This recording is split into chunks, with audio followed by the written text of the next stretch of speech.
আল্লাহর ভয় এমন ভাবে শরীরের মধ্যে কম্পন হয়ে গেছে, বড় কাঁপতেছিলেন, ভয় পাইতেছিলেন। ওই কিয়ামতের ময়দানে মালিকের সামনে কেমনে দাঁড়াবো, মালিকের সামনে কি জবাব দেব, কেমনে গুনাহ থেকে বাঁচা যায়, কান্না করতেছিলেন, দিশেহারা হয়ে গেছে। হঠাৎ করে জেহেনের মধ্যে চলে আসছে, রুমের মধ্যে টয়লেট বাথরুম দেখা যায়। ওই বাথরুমের কাছে গিয়ে আব্দুল আজিজ মুহাদ্দিসে দেহলভী নিজের হাতের দ্বারা পায়খানা উঠে সমস্ত শরীরে মারতে আরম্ভ করছে। সুবহানাল্লাহ। নাকি মুখে চেহারা শরীরের মধ্যে পায়খানা মারতে আরম্ভ করে দিয়েছেন। সমস্ত শরীরে পায়খানা মাখার পরে দুর্গন্ধ বের হয়ে গেছে।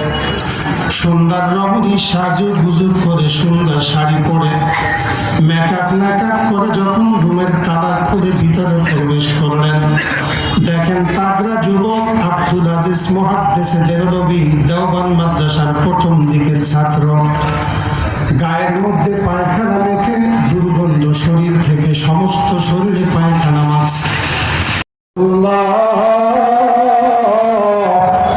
তুমি আমাকে এই মুহূর্তে গুনাহ থেকে বাঁচাইছো দয়ার আল্লাহ। সুবহানাল্লাহ।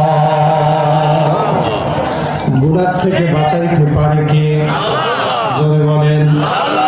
এই বলে রওনা করছে। মাদ্রাসার ঘন্টার সময় হয়ে গেছে। দেওবন্দ মাদ্রাসায় পড়তেছিলেন। সমস্ত শরীরে পায়খানা লাগানো, দুর্গন্ধ আসতেছে, পানিও নাই, কেমনে ধুইবে? রাস্তার পাশে সামান্য একটু পানি পাইছে, কোন রকম পায়খানা ধুইলেন, দুর্গন্ধ দূর হয় নাই। এবার ক্লাসের দিকে দৌড়ে আর বলে, আল্লাহ, শরীরের মধ্যে থেকে পায়খানার দুর্গন্ধ আসতেছে মালিক। ক্লাসের সময় হয়ে গেছে, ওস্তাদ হাদিসের দর্শ দিতেছেন। এই অবস্থায় কেমনি গিয়ে বসবো? মানুষ তো আমার দ্বারা কষ্ট পাবে। সুবহানাল্লাহ। এই বলে গিয়ে ক্লাসের মধ্যে উপস্থিত হয়ে গেছে। ওস্তাদ হাদিস পড়াইতেছিলেন, হাদিসের দর্শ বন্ধ করে দিয়েছেন। এবার হাদিসের দর্শ বন্ধ করে ছাত্রদেরকে আওয়াজ করে বলে, ও বাবা ছাত্ররা বলো দেখি, আজকে এই ভরা ক্লাসের মধ্যে এত সুন্দর দামি আতর কে লাগাইছো? সুবহানাল্লাহ। ছাত্র একজন আর একজনের দিকে তাকায় আর বলে, হুজুর আমরা কেউ আতর লাগাই নাই। উস্তাদ ডাক দিয়ে বলে, বাবা বলো, সত্যি করে বলো, আজকের এত সুন্দর দামি আতর কে লাগায় আসো? সত্যি করে বলো।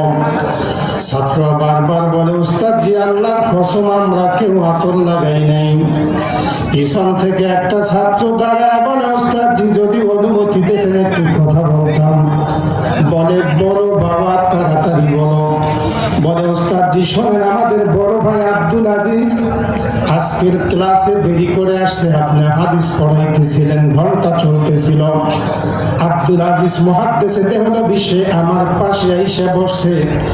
ওই ছাত্র দাঁড়ায় বলে, উস্তাদ জি শোনেন, আমার বড় ভাই আব্দুল আজিজের শরীর থেকে আমি এত সুন্দর দামি সুঘ্রাণ আতরের গন্ধ পাইতেছি।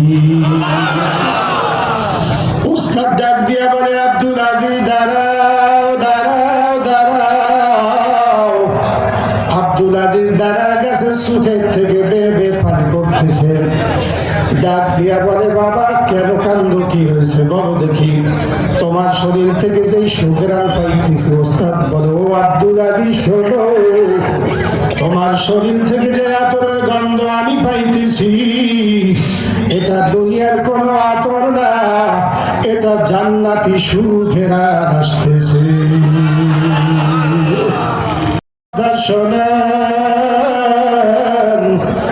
আমার শরীর থেকে তো পায়খানার গন্ধ আসার কথা। বলে, কেন বাবা কি হয়েছে বলো দেখি? বলে, উস্তাদ জি মাদ্রাসায় আসতেছিলাম, লজিংকে মানুষের বাড়ি খেয়ে পড়াশোনা করতেছি। ওই প্রতিমধ্যে সুন্দর রমণী এক নারী আমাকে নিয়ে রুমের মধ্যে তালা লাগাই দিয়েছে। আমার সাথে সে অবৈধ মেলামেশা করবে, নাউজুবিল্লাহ বলেন। বলে, উস্তাদ জি শোনেন, আমার মধ্যে মাওলার ভয় এসে গেছে। ওই ছাত্র জমানা থেকে মাওলার দরবারে কান্না করতে করতেছিলাম চোখের পানি ফেলে ফেলে, আর বলতেছিলাম আল্লাহ জীবনে যেন আমার দ্বারা কোনো গুনার কাজ না হয়। জোরে কোন সুবহানাল্লাহ। বলে ওস্তাদি সোনার রুমের মধ্যে তালা লাগায় দিছে, আমার সাথে মেলামেশা করবে। আমার মধ্যে মাওলার ভয় এসে গেছে। ওই কিয়ামতের ময়দানে আমি আমার মালিকের সামনে কেমনে দাঁড়ায় জবাব দিব, কি করব, গুনাহ থেকে কেমনে বাঁচা যায়। ওই রুমের মধ্যে পায়খানা, ওখান থেকে গু নিজে উঠাইছি, হাতের দ্বারা উঠে শরীরের মধ্যে সারা গায়ে লাগায় দিছি, চেহারার মধ্যে নাকে মুখে সব জায়গায় পায়খানা গু লাগায় দিছি। ওই মহিলা আমার রুমের মধ্যে ঢুকছে, ঢুইকা দেখে আমার শরীরে পায়খানা মাখা, আমাকে রুম থেকে বের করে দিয়েছে। আমি দৌড়াইতে দৌড়াইতে ক্লাসে আসতেছিলাম, পথিমধ্যে রাস্তার কিনারায় সামান্য একটু পানি খেয়ে কোন রকম গু পরিষ্কার করেছি। ওস্তাদ আমার গায়ের থেকে তো শরীর থেকে গুড় গন্ধ আসার কথা। ওস্তাদ ডাক দিয়া বলে বাবা শোনো, মান কানা লিল্লাহি কানাল্লাহু লাহু, যেই বান্দাবান্দি আমার মালিকের জন্য হয়ে যায়, ওই বান্দাবান্দির জন্য আমার মাওলা সমস্ত রাস্তা খুলিয়া দেয়, ঠিক কিনা? এজন্য যুবক ভাইদেরকে বলবার চাই, লম্বা আলোচনার সুযোগ নাই, শায়েখ আসতেছেন, অল্পের মধ্যে স্টেজে আসতেছেন। আজকের একটা কথার উপরে আমি শেষ করব। এক নম্বরে আল্লাহর ভয় লাগবে। কার ভয়? বলেন। আল্লাহর ভয় যার মধ্যে থাকবে তার কলবটাও তত সুন্দর হয়ে যাবে। যার কলব যত সুন্দর হবে তার মরণ তত ভালো হবে। যার মরণ ভালো হবে তার কবর ভালো হবে। যার কবর ভালো হবে তার হাসর ভালো হবে, ঠিক কিনা? কেমন কলব ছিল আগেকার একেবারে দিনের তাফসীরে আশ-শাবিয়া যিনি লিখছেন হাকিমুল উম্মাত মুজাদ্দিদি মিল্লাত শাহ আশরাফ আলী থানভী রাহমাতুল্লাহি আলাইহি। থানভী রাহমাতুল্লাহি আলাইহি খানকা ইমদাদিয়া মসজিদের ইমাম ছিলেন। বড় ভাই আকবর আলী, ছোট ভাই আশরাফ আলী। আশরাফ আলী খানকায় মসজিদের ইমাম ছিলেন, ইমদাদিয়ার ইমাম ছিলেন। কিন্তু বড় ভাই আকবর আলী তার পিছনে কোনোদিন নামাজ পড়তেন না, লোকেরা সমালোচনা করতেন। আশরাফ আলী গিয়ে তার মার কাছে বলে, মা গো, আমার বড় ভাই আকবর আলী আমার পিছনে নামাজ পড়ে না, মানুষ সমালোচনা করে। আশরাফ আলী থানভীর মা ডাক দিয়ে বলে, বাবা শোন, আকবর আলী ঘরে আসলে আমি তার কাছে জিজ্ঞাসা করবো সে কেন নামাজ পড়ে না। এবার আকবর আলী জোহরের নামাজের পরে ঘরে আসছে, মা জিজ্ঞাসা করে, বাবা বলো, তোমার ছোট ভাই আশরাফ আলী, তুমি বড় ভাই আকবর আলী, তোমার ছোট ভাই আশরাফ আলীর পিছনে কেন তুমি নামাজ পড়ো না?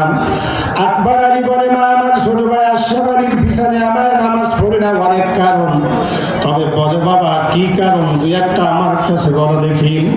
বলে, মা আপনি আমার মা মানুষ, মেয়ে মানুষ, আমার বলতে লজ্জা হয়। কেমন কলব আমার মাওলা দান করছে, কেমন ঈমান আমার মাওলা কবুল করেছেন। বলে, মা শোনেন, মহিলাগত একটা বিষয় আমার আপনার কাছে বলতে লজ্জা হয়। বলে, কি বিষয়, তাড়াতাড়ি বলো। বলে, মা শোনেন, আমি জোহরের নামাজ পড়তেছিলাম, ওই নামাজের মধ্য থেকে আমি মহিলাদের হায়েজ নেফাসের রক্তের গন্ধ পাইছি। সুবহানাল্লাহ। বলে, বাবা কেমনি কি? বলে, মা জানি না, আমি নামাজ পড়তেছিলাম, আশরাফ আলী ইমাম, আমি আকবর আলী মুক্তাদি ছিলাম, মুসল্লি ছিলাম, আমি নামাজের মধ্যে রক্তের গন্ধ পাইছি। মা আপনি মহিলা মানুষ, মা মানুষ, আপনার কাছে আমার বলতে লজ্জা হয়, তারপরে বারবার বলতে বলছেন, সে কারণে বললাম। আপনি আশরাফ আলীর কাছে আপনি জিজ্ঞাসা করে নিয়েন কেন আমি রক্তের গন্ধ পাইছি, আমি বলতে পারবো না।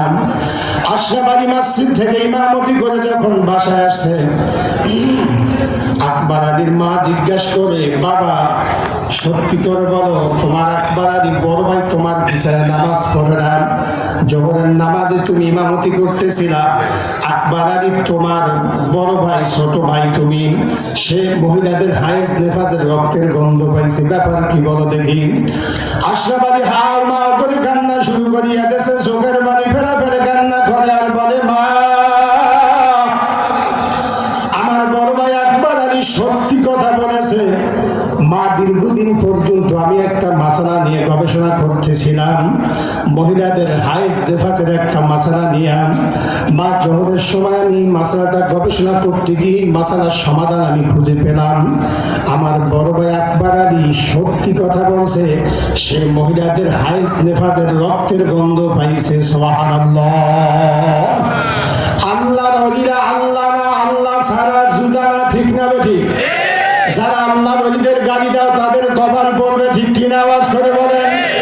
এজন্য আল্লাহওয়ালাদের কাছে যার নসিব ভালো হয়ে যাবে, আল্লাহওয়ালাদেরকে মহব্বত করো, নসিব ভালো হবে। কিছু কপাল পোড়া আছে চরমনায় আল্লাহওয়ালাদের, চরমনার আল্লাহর ওলিদের, চরমনার হযরতদের দোষ না বললে মনে হয় যেন পেটের ভাত হজমই হয় না। আছে না নাই? জোরে বলেন, আছে না নাই? অথচ আল্লাহ বলে ইয়া আইয়ুহাল্লাযীনা আমানুত্তাকুল্লাহা ওয়া কুনু মা'আস সাদিকিন। ঘোষণা কার? জোরে বলেন। কে বলছে? আল্লাহওয়ালাদের সঙ্গী হও, তাদের সংস্পর্শে থাকো, তুমিও ভালো হয়ে যেতে পারবা, ঠিক কিনা? এজন্য আল্লাহওয়ালাদের কাছে গেলে আল্লাহর ভয় আসে, নবীর মহব্বত আসে। এই দুইটা জিনিস যার মধ্যে আসবে, ওই বান্দা বান্দি মালিকের খাঁটি পাগল হয়ে তারপর কবরে রওনা করবে, ঠিক কিনা? আল্লাহর ভয় কেমনে হয়? যার মধ্যে আল্লাহর ভয় আছে, ওই বান্দার জিম্মাদারি আমার মাওলা নিজে নিয়ে আনায়, ঠিক কিনা? তফসিরে খাজেমে আলাউদ্দিন আলী ইবনে মুহাম্মদ রাহমাতুল্লাহি আলাইহি ঘটনা বয়ান করেছেন। মুসলমান কেমন? মুসলমান আল্লাহর ভয় কেমন? আল্লাহর মহব্বত থাকলে আল্লাহ কেমনে বান্দাকে ইবাদত করেন। ইহুদির কন্যা মুসলমানদের বয়ান শুনে ইসলাম কবুল করেছে। কি বয়ান? শুধু এতটুক শুনছে, বিসমিল্লাহ পড়লে আল্লাহ নাজাত দেয়, বিসমিল্লাহ পড়লে আল্লাহ জান্নাত দেবে। জোরে কোন সুবহানাল্লাহ।